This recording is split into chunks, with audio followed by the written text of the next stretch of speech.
everyone, so today I'm going to be doing a first impression and review on L'Oreal's Infallible 24-Hour Matte Foundation. So I purchased this from Farmers for 39 New Zealand dollars.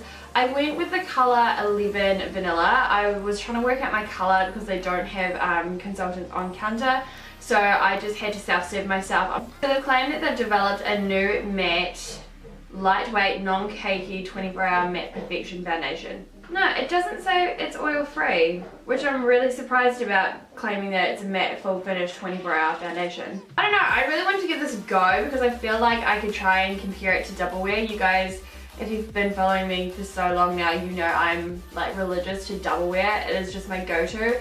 Like, I'll try a whole lot of other foundations, but I always go back to Double Wear because that shit does not move and I hate touching up stuff. So the thing about this foundation is it actually has an extra 5 mils than the typical stock standard packaging. So this is a 35 mil tube, and I like that it's in a tube. It's lightweight, it's really easy to carry, and I don't have to worry about it breaking. So it is handy in that sense. So for all you guys who don't know my skin type, I'm a dry combination, severely hormonal at the moment. I've just broken out all through my chin, so it's just obviously coming up to that time of the month, but it is super oily at the moment.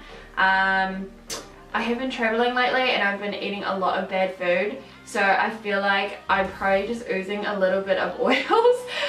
So I'll be interested to see how that sits through there, because I'm usually never this oily, so it will be interesting to see if it slides off throughout the day. But anyways, I think I'll just get on with the review. What I'm going to do is prime half my skin, and I'm going to be using Beautique's Photo Ready Primer. This will just tell if it glides on differently compared to the non-prime side. So to apply it, I'm going to be using XOP's Flat Face Brush. Oh my god, the colour is literally perfect. Yes! So the formulation goes on really smooth, like beautifully actually. It's actually very creamy. You know, as soon as I put it on the back of my hand, I notice how diluted it is. It's actually not a like really thick, heavy texture. It's actually quite nice and light. It's giving quite a nice sheer medium coverage so far, but it doesn't look cakey. It looks very silky on the skin. I feel like I need quite a lot of product to really move it around. So that's the first application, and so far it looks really good. I'm actually really stoked with the foundation colour as well. Like, it actually is perfect. I will just zoom up for you guys to have a better look at the texture on my skin. So that is how my complexion is looking. So you just look at that side and then compare it to the coverage on that side. So when it comes to the coverage, it is definitely a semi coverage. Almost full. I feel like if I were to just chuck a little bit more on, I can get more of a fuller coverage. But I think that's really pretty. I think that looks still really natural, but covers a lot and does not look cakey whatsoever. Slightly caked around my nose, but I am a little bit dehydrated at the moment, so it hasn't amplified my pores. So far, it has picked up a little bit of dragging around my chin, a little patchy through here. So yeah. The formulation felt really nice going onto the skin, and it did go matte quite quickly, but it still gives like quite a nice radiance. I just feel like I'm going back for a lot of product to get quite a nice amount of coverage. I feel like the formulation and texture isn't overly thick, so you've got to use a bit more product to get quite a fuller coverage. I just put some like in here, and it's actually starting to tingle and feels like it's burning a little bit. It's so weird. Got a bit of a sensation going on this side after laying it down without a primer. I feel like I'm just using a lot of product to get real full coverage. Like, I've gone back literally 4 times to the bottle and put easily like a 20-cent piece on the back of my hand, and I'm going back for more. Doesn't seem to be too bad when I want to apply more. I would definitely say it does slightly start to cake. So I'm going to be concealing my under eyes with the Line Smoothing Concealer by Clinique. And now I'm just going to set it with Clinique's Almost Powder in the colour, I think this one is light. So that's the whole base complete. I'm just going to zoom up for you guys to have a look and see what it looks like up close. It's given everything a really nice, I would say, moderate to full finish. No major creping or creasing. There is a little bit of creping in my forehead, but that generally softens out once my skin has a little bit of oil in the foundation. It's looking really good at the moment. I'll just do a quick flashback test and then I'll put my the rest of my makeup on and we'll just see how it's all looking then. Hey guys, so I'm back after applying the rest of my face. Overall it's looking really good, like really good. There's no excess shine.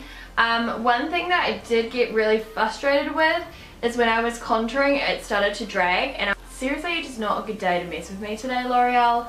I am just not in the mood. I've got such a headache. When that started happening, I seriously started to lose my shit. There is nothing worse than having a foundation that starts to drag when you contour. So anyways, I found that it did lift a lot through here, which really, yeah, really grinds my gears.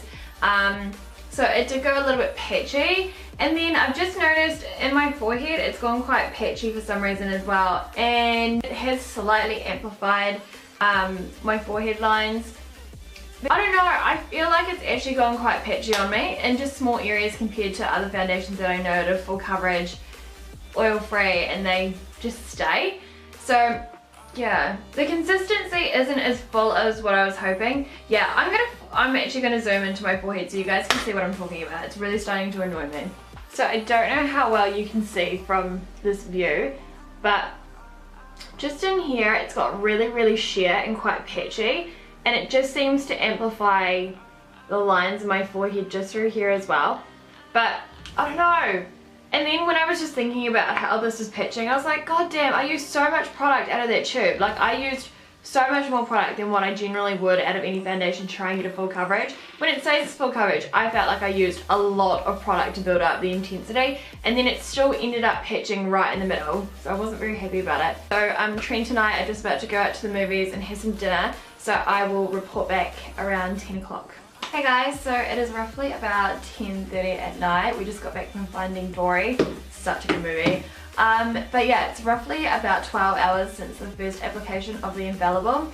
So at the moment, it's actually looking really good with no shine whatsoever. It's really, really good for that. It has gone patchy in certain areas. The durability definitely hasn't withstood the 24-hour promise. Just because I found it has gone patchy. Like I was saying earlier on, it was patching through there.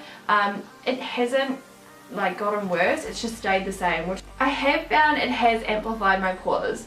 Like it's gone quite dry on my skin and it hasn't like softened out with the skin, if you know what I mean. I guess because it is more of a matte finish. But so yeah, I am, like I said earlier on, dry but oily through here. So it definitely hasn't like gone oily, it has stayed matte, which is great. I've just found like through the chin area it has gone quite patchy. I do have a tendency to get quite patchy through there, so it's nothing new to me. I don't know, I just feel like it looks super fucking dry. The patching through here, it just looks like it's gripped and really held on to dry areas and just really kind of amplified them a little bit. So one thing I will make note of is like how lightweight it did feel on my skin. It didn't feel heavy at all, it actually felt really nice.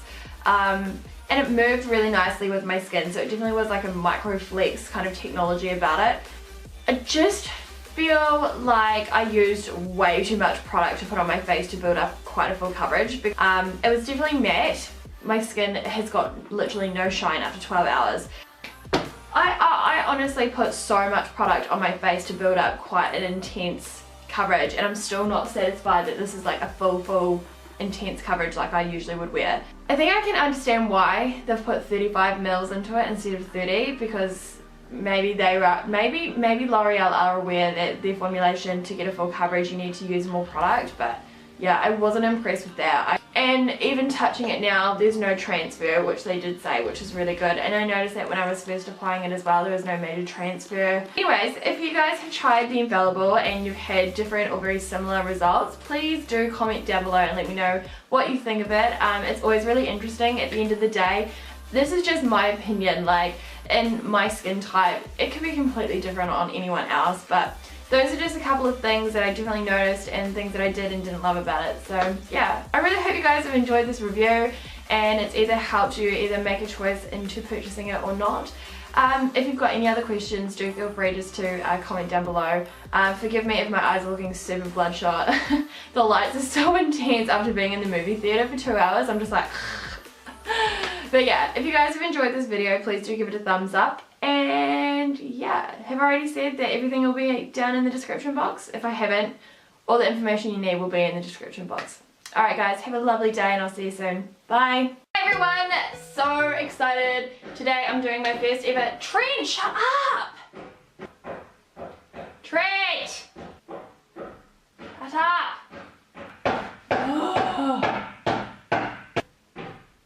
You done? Yeah. Thank you. Hi everyone, so today I'm so